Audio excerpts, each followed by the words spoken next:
श्राद्ध देव मनु चाहते थे बेटा हो और रानी चाहती थी बेटी हो। पंडितों को दक्षिणा जरा बढ़िया से दे दी तो क्या हुआ, लड़की हुई। अब राजा तो गुस्सा हो गया, गुरुजी को बुलाया, गुरुजी इतना पैसा लगकर तो यज्ञ किया और देखो छोरी हो गई। गुरुजी ने कहा बेटा, कहा गुरुदेव संकल्प तो पुत्र के नाम से लिया, बदला बदली कैसे हो गई। तब गुरु वशिष्ठ जी ज्ञानी थे, उन्होंने ध्यान लगा के देखा पंडितों का कमाल है, हवन कन्या के नाम से किया।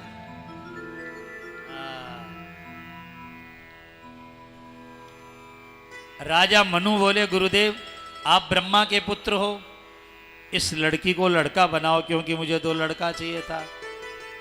अरे आज के डॉक्टर क्या करेंगे, गुरु वशिष्ठ ने अपने तेज के द्वारा, मंत्रों के द्वारा उस लड़की को लड़का बना दिया। अंग परिवर्तन चुनौती है आज विज्ञान को, भारत के ऋषियों की। लड़की क्या बन गया, लड़की का नाम था इला और लड़के का नाम था सुद्यम। लेकिन भैया जब भाग्य ही फूटा हो तो आदमी क्या करेगा। एक दिन लड़का बड़ा हुआ, अपने दोस्तों के साथ हिमालय में शिकार खेलने गया, ऐसी जगह गया जहां घोड़ा घोड़ी हो गया, लड़का फिर से लड़की हो गया। ये जादू मंत्र की कथा नहीं है बेटियों, ये ज्ञान की कथा है। हिमालय में एक जगह ऐसी थी, पहले समय भगवान शंकर पार्वती वहां रहते थे। एक बार पार्वती जी स्नान कर रही थी और सप्त ऋषि आ गए। पार्वती जी को बड़ा आवेश आया, दुख हुआ कि भोलेनाथ मकान भी नहीं बनाते, और तो और मैं नहाती रहती हूं तब भी ये ऋषि महात्मा, अरे दरवाजा खटखटाए खटखट करे, अरे बड़े बूढ़ों का काम है, बहू बेटी के कमरे में जाए तो खटखट कर जाके सीधा ही धक्का मार के चले जाओगे, गलत काम है। अब क्या था, शंकर भगवान ने देखा पार्वती जी रुष्ट हो गई, स्नान के समय ऋषि आ गए, तो भगवान शंकर ने कहा पार्वती आज के बाद इस आश्रम की जगह में, जहां तक ये आश्रम है, मेरे सिवाय कोई भी पुरुष आएगा वो स्त्री हो जाएगा। जगह को हिसाब था। अब लड़का बन गया, क्या बन गया, लड़की। और वहां चंद्रमा जो आकाश में है ना, चंद्रमा के बेटे का नाम है बुद्ध। चंद्रमा का पुत्र कौन है, बुद्ध। अब चांद बहुत सोना तो उसका लड़का बुद्ध भी बहुत सुंदर।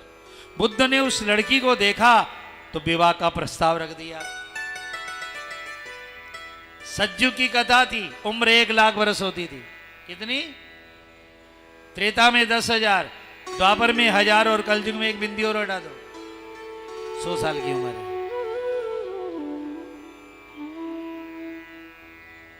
बुद्ध का उस इला के साथ में विवाह हुआ और यहां से चंद्रवंश चला। चंद्रमा का बेटा बुद्ध और बुद्ध से इला, इला से ये संतान पैदा हो। कौन सा वंश चला, चंद्रवंश। लेकिन जब संतान पैदा हुई तो वह लड़का रो पड़ा। अपने गुरु वशिष्ठ जी को फिर से याद किया, गुरुदेव देखिए मेरी क्या दशा है, मेरा विवाह भी हो गया, संतान भी हो गई। एक सर्वव्यापी गुरु ब्रह्मा, गुरु विष्णु,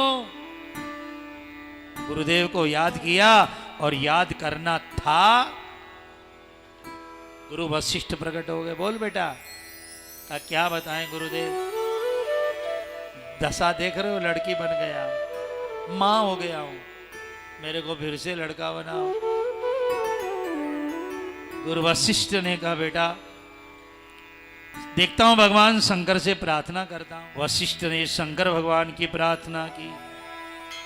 भोले बाबा की प्यार से गुरु वशिष्ठ ने स्तुति गाई, भोले बाबा प्रकट हो गए। बोले शंकर भगवान की जय हो। गुरु गायर भोलेनाथ न आए, आ गए, वरदान मांगो। कहा गुरुदेव मेरे जजमान के देखो ये लड़की बन गया, फिर इसे फिर से लड़का बनाओ। भगवान शंकर ने कहा वशिष्ठ जी उस जगह को मैं शाप दे चुका था कि मां मेरे सिवा कोई पुरुष भी जाएगा तो लड़की बन जाएगा। अब मैं यदि वरदान दूंगा तो पार्वती जी नाराज हो जाएगी, मेरे घर में झगड़ा उड़ा मत कराओ आप। एक काम कर दूं, का क्या करो, का मासम पुमांस भविता मासम नारी भविष्यति। शंकर जी ने वरदान दिया, जाओ ये लड़का 1 महीने लड़की रहेगा और 1 महीना लड़का रहेगा। आशीर्वाद देकर शंकर अंतर ध्यान हो गए, हे भगवान कहीं का नहीं छोड़ा। 1 महीना लड़की के कपड़े पहनो और 1 महीना लड़की का क्या नाम था, इला। और इला बहुत विद्वान थी, इतनी विद्वान थी कि एक बार गुरु वशिष्ठ जी इंद्र का यज्ञ कराने चले गए और पिता मनु को यज्ञ करना था।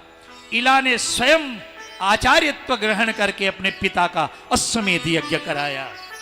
ये है बेटियां, क्या ब्राह्मण यज्ञ कराते हैं?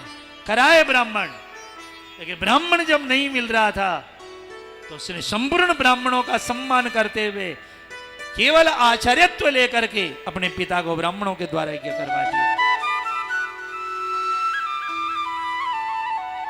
अब 1 महीना लड़का और 1 महीना लड़की, बेचारा इतना दुखी हुआ 1 महीना में, जो हालत उसकी खराब। अंत में एक दिन गुरु वशिष्ठ के पैर पकड़ के बहुत रोया, गुरुदेव अब मुझे मौत चाहिए। कोई है दुनिया में जो मेरा यह रोग मिटा दे? शंकर भगवान नहीं मिटा पाए।